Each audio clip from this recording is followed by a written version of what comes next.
Safe, ഇവിടെ LDF-നെ സംബന്ധിച്ച് ഒരു മികച്ച സ്ഥാനാർത്ഥി തന്നെയായിരുന്നു നിലമ്പൂരിൽ അവർക്ക് മുന്നോട്ട് വയ്ക്കാനുണ്ടായിരുന്നത്, സ്വരാജ്. അതിലപ്പുറം ഇതിപ്പോൾ വോട്ടെടുപ്പ് കഴിഞ്ഞിരിക്കുകയാണ്. മറ്റെന്തൊക്കെ ഘടകങ്ങൾ അനുകൂലമാകും എന്നാണ് അവർ കരുതുന്നത്? നേരിയ മാർജിൻ മാത്രമാണല്ലോ അവർ ഇപ്പോഴും പറയുന്നത്. നേരിയ മാർജിൻ പറയുന്നതിന്റെ കണക്ക് നമ്മൾ നോക്കുകയാണെന്നുണ്ടെങ്കിൽ അവർ വിജയത്തിന്റെ ഏറ്റവും അവസാനത്തെ ഘടകമായിട്ടാണ് നേരിയ മാർജിൻ പറയുന്നത്. 1,72,000 പരം വോട്ട് പോൾ ചെയ്യപ്പെട്ടു. അതിനകത്ത് പാർട്ടി കേഡർ വോട്ട്, പാർട്ടി സംവിധാനം വഴി കിട്ടാൻ കഴിയുന്ന വോട്ടുകൾ പരമാവധി അവർ കണക്ക് കൂട്ടുന്നുണ്ട്. എന്നിട്ട് 36,000 മുതൽ 40,000 വോട്ട് വരെ ഈ മൊത്തം 11 സ്ഥാനാർത്ഥികൾ, അത് LDF-ന്റെ UDF-ന്റെ സ്ഥാനാർത്ഥികൾ മാറ്റി നിർത്തി അൻവർ, BJP, BDJS, SDPI അടക്കമുള്ള പാർട്ടികൾ ചേർന്ന് 9 പേർ ചേർന്ന് 36,000 മുതൽ 40,000 വോട്ട് വരെ പിടിച്ചാൽ, അത്രയും വോട്ട് വരെ പിടിച്ചാലും 2,000 പരം വോട്ടിന് സ്വരാജ് ജയിക്കും എന്നാണ് കണക്ക് കൂട്ടൽ. അത്രയും പിടിച്ചില്ല എങ്കിൽ സ്വരാജിന്റെ ഭൂരിപക്ഷം കൂടും എന്നുള്ളതാണ് പാർട്ടിയുടെ ഒരു കണക്ക് കൂട്ടൽ. പാർട്ടിയുടെ അങ്ങനെയാണ് നമുക്ക് കാണാൻ കഴിയുന്നത്. കഴിഞ്ഞ തവണ അൻവറിന് കിട്ടിയ 82,000 പരം വോട്ടിന് അതിനകത്ത് അൻവറിന് കുറച്ച് വോട്ട് പോകും എന്ന് CPM വിലയിരുത്തുന്നുണ്ട്. അവർ പരസ്യമായി പറയുന്നു വോട്ട് പോകില്ല എന്ന് പരസ്യമായി പറയുന്നുണ്ടെങ്കിലും കുറച്ച് വോട്ട് പോകും എന്ന് കണക്കുകൂട്ടൽ തന്നെയാണ് പാർട്ടി നേതൃത്വത്തിനുള്ളത്.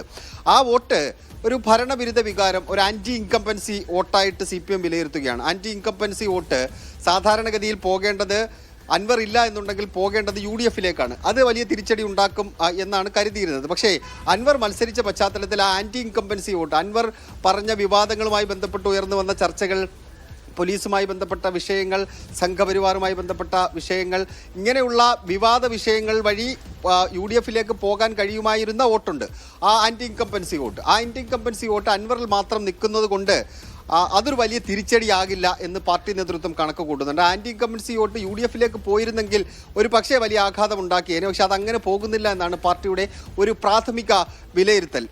അതേപോലെ തന്നെ പഞ്ചായത്തുകൾ കേന്ദ്രീകരിച്ച് നടത്തിയ പ്രവർത്തനം, അടിത്തട്ടിലുള്ള പ്രവർത്തനം, വോട്ടിംഗ് പരമാവധി നടത്താൻ വേണ്ടി കഴിഞ്ഞു.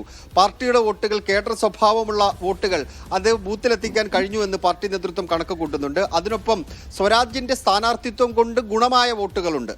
ഇപ്പോൾ യുവാക്കൾക്കിടയിൽ ഉണ്ടായി എന്ന് നമ്മൾ നേരിട്ട് കണ്ട ഒരു സ്വാധീനം, അത് ഒരു 18 വയസ്സ് മുതൽ, ആദ്യ വോട്ടർ മുതൽ ഒരു 26-27 വയസ്സ് വരെ ഉള്ള ആൾക്കാർക്കിടയിൽ സ്വരാജിന് ആൺപെൺ വ്യത്യാസമില്ലാതെ സ്വരാജിന് ഉണ്ടാക്കിയെടുക്കാൻ കഴിഞ്ഞൊരു സ്വാധീനം ആ പാർട്ടി നേതൃത്വം ഗുണമായി കണക്കാക്കുന്നുണ്ട്. 7,787 പുതിയ വോട്ടർമാരുണ്ട്. അതിൽ ഭൂരിപക്ഷ വോട്ടുകൾ സ്വരാജിന് അനുകൂലമായി പോൾ ചെയ്യപ്പെടും എന്നാണ് പാർട്ടി നേതൃത്വം കണക്ക് കൂട്ടുന്നത്. പിന്നീടുള്ള ഒരു ഘടകമായി പാർട്ടി നേതൃത്വം പറയുന്നത് ഭരണവിരുദ്ധ വികാരം പ്രകടമായി കാണാൻ കഴിഞ്ഞിട്ടില്ല. അത് ഈ ക്ഷേമ പെൻഷനുമായി ബന്ധപ്പെട്ട വിഷയത്തിൽ, ക്ഷേമ പ്രവർത്തനങ്ങളുമായി ബന്ധപ്പെട്ട വിഷയങ്ങളെല്ലാം ഉയർന്നു വന്നപ്പോൾ സർക്കാരിന് അനുകൂലമായൊരു ഘടകമുണ്ടായി. എവിടെയും ആൾക്കാർക്കിടയിൽ ഒരു ഭരണവിരുദ്ധ വികാരം പരസ്യമായി നമുക്ക് കാണാൻ കഴിഞ്ഞില്ല. അത് ഒരു അടിത്തട്ടിലും അങ്ങനെ ഒരു പ്രകടമായി നമുക്ക് കാണാൻ കഴിഞ്ഞില്ല എന്നാണ് പാർട്ടി നേതാക്കൾ പറയുന്നത്. ഒരു 40,000 പരം ക്ഷേമ പെൻഷൻ മേടിക്കുന്ന ആൾക്കാർ, 40,038 എന്നാണ് എൻ്റെ ഓർമ്മ, അത്രയും പേർ ക്ഷേമ പെൻഷൻ മേടിക്കുന്ന ഈ നിലമ്പൂർ മണ്ഡലത്തിൽ ഉണ്ട്. ഇവരുമായി ബന്ധപ്പെട്ട് ഇപ്പോൾ ഇന്ന് 20-ാം തീയതിയാണ്, ഇന്ന് മുതൽ ക്ഷേമ പെൻഷൻ, ഈ മാസത്തെ ക്ഷേമ പെൻഷൻ വിതരണം ചെയ്യുകയാണ്. മെനഞ്ഞാന്ന് വൈകുന്നേരമാണ് അതിൻ്റെ തീരുമാനമെടുത്ത് സംസ്ഥാന സർക്കാർ അത് പ്രഖ്യാപിക്കുന്നത്. മാത്രമല്ല ക്ഷേമ പെൻഷൻ കൃത്യമായി കൊടുക്കും, അത് വർദ്ധിപ്പിക്കുമെന്ന വാഗ്ദാനം നൽകും. ഇതൊക്കെ സാധാരണക്കാരെ ബാധിക്കുന്ന വിഷയമായി പാർട്ടി കണക്ക് കൂട്ടുന്നുണ്ട്. 5,300 പരം ലൈഫ് മിഷന്റെ വീടുകൾ ഇവിടെ ഈ മണ്ഡലത്തിൽ തന്നെ നൽകിയിട്ടുണ്ട്. 5,300 പരം വീട് എന്ന് പറയുമ്പോൾ ആ വീട്ടിൽ 2 വോട്ട് വെച്ച് അവർ കണക്ക് കൂട്ടുകയാണ്. അങ്ങനെ വിവിധ ഘടകങ്ങൾ ചേർന്നുകൊണ്ട് പാർട്ടിക്ക് ജയിക്കാൻ കഴിയുന്ന ഒരു കളം ഇവിടെ ഒരുക്കിയിട്ടുണ്ട്.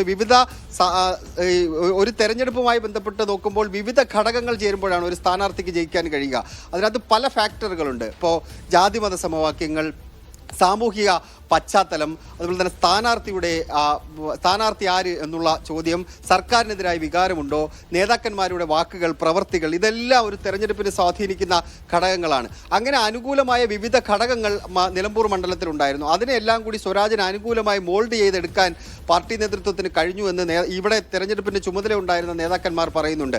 വാവിട്ട് നേതാക്കന്മാർ ഒന്നും അവസാന സമയം വരെ പറഞ്ഞില്ല എന്നുള്ളതാണ് ഒരു അനുകൂല ഘടകമായി നേതൃത്വം